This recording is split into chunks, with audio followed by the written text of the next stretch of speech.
जय जोहार, जय छत्तीसगढ़। तो संगवारी हो, गोविंदा राठिया ब्लॉग्स में आप मन के स्वागत है। मैं संगवारी हो आज जावत हूँ दनौट गई है, तो चलो वहाँ पहुँच के आप मन वीडियो देखा।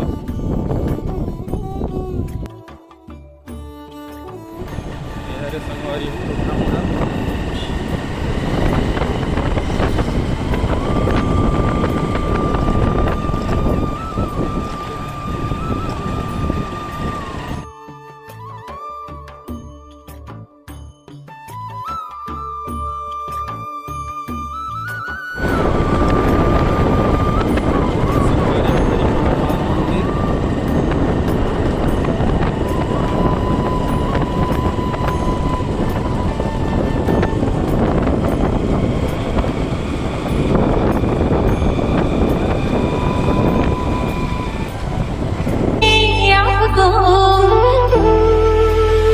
जरा तस्वीर से तो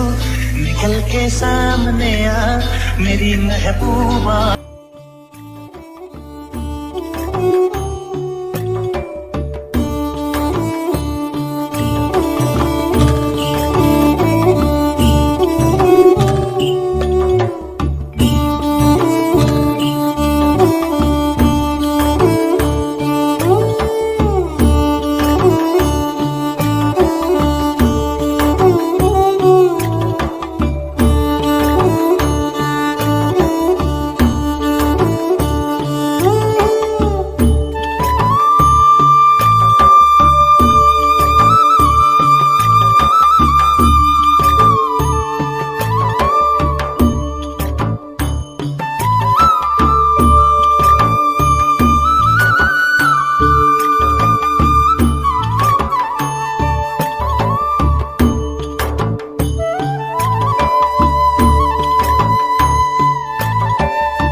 देखा होत रही आज जो गाले सगा बंधु सगा बंधु आज गाले आया है सगा बंधु तो सब देखो तो को कोई बतल पता का तो नहीं देखो सगा महाराज हो हम लोग लेके हाँ लगता था सियान हम इन पोलिया है कि मतलब सत्य युग में चांदी के रुपया चले के हैं अब ये कली युग में आजकल चलता है नोट अब ये कली युग के जमाना में नहीं भाई बुआ के नहीं चले गोइठी चले अब नौनी चौ बाबू के चलते अब ओमन के माने से यह है तो साबित के माने ऐसा है महाराज भैया ऐसा है अब उनका लेखन बढ़ाओ बोलो भारत माता की